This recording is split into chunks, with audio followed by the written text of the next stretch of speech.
तो मतलब अगर मैंने 2025 की शुरुआत में सिल्वर में 1 लाख रुपए डाले होते तो आज वो 3 लाख रुपए हो जाते।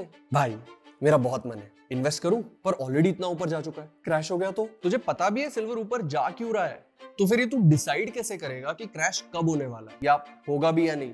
फोमो के शिकार स्पेक्यूलेट मत कर, मेरी बात ध्यान से सुन। Here's all you need to know about the new silver rally.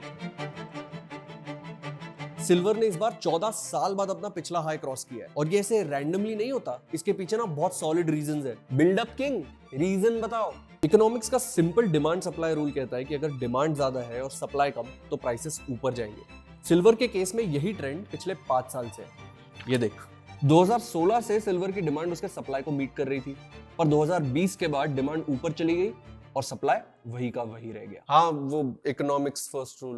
पर एक सेकंड, डिमांड सडनली बढ़ क्यों रही है? किसे चाहिए इतना सिल्वर? सडन नहीं है, उसी पेपर में इंडस्ट्रियल डिमांड वाली रो देख, वहां 2020 से डिमांड कंसिस्टेंटली बढ़ रही है। सिल्वर इस्तेमाल हो रहा है solar panels, electronics, EVs, data centres में, और ये इंडस्ट्रीज पूरी दुनिया में इतनी तेजी से ग्रो कर रही है। सिल्वर अब एक इंडस्ट्रियल मेटल है, और अगर सिल्वर की इतनी डिमांड बढ़ रही है तो हम और प्रोड्यूस क्यों नहीं करते? सिल्वर माइन किया जाता है, प्रोड्यूस नहीं। पर ये सुन, आज दुनिया का लगभग 70 से 80% सिल्वर अलग से माइन नहीं होता। वो कॉपर, जिंक, लेड जैसे मेटल्स के साथ एक बाय प्रोडक्ट के फॉर्म में निकलता है। और माइनर्स सडनली ये तो डिसाइड नहीं करते कि छोड़ो कॉपर और जिंक को, सिर्फ सिल्वर पे फोकस करते हैं। तो अभी के केस में सिल्वर तब ज्यादा निकलेगा जब कॉपर और जिंक ज्यादा निकलेगा, पर उसकी डिमांड इतनी तेजी से बढ़ नहीं रही है।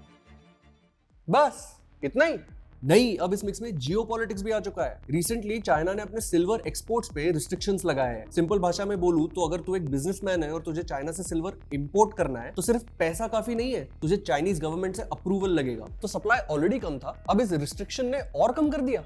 अब गेम तेरे पल्ले पड़ी। इस मूव से चाइना अपने डोमेस्टिक मार्केट को प्रोटेक्ट कर रहा है। इंडिया ऐसा कुछ नहीं कर रहा, गवर्नमेंट के साइड से तो नहीं, पर आरबीआई ने एक बड़ा स्टेप लिया है। अब अगर तुझे किसी बैंक से लोन लेना है और तेरे पास गिरवी रखने के लिए खुद का घर या सोना नहीं है, तो तू सिल्वर भी गिरवी रख सकता है। वो एक रिकॉग्नाइज्ड कोलैटरल बन गया है। सिल्वर के ऊपर जाने में बहुत फैक्टर्स का हाथ है। कुछ फंडामेंटल फैक्टर्स है, कुछ पॉलिसी वाले और कुछ जियोपॉलिटिकल फैक्टर्स है। तो मतलब ये कोई रैंडम ट्रेंड नहीं है।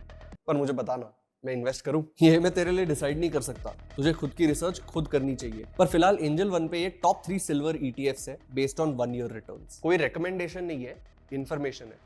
Investments in securities market are subject to market risks. Read all the related documents carefully before investing.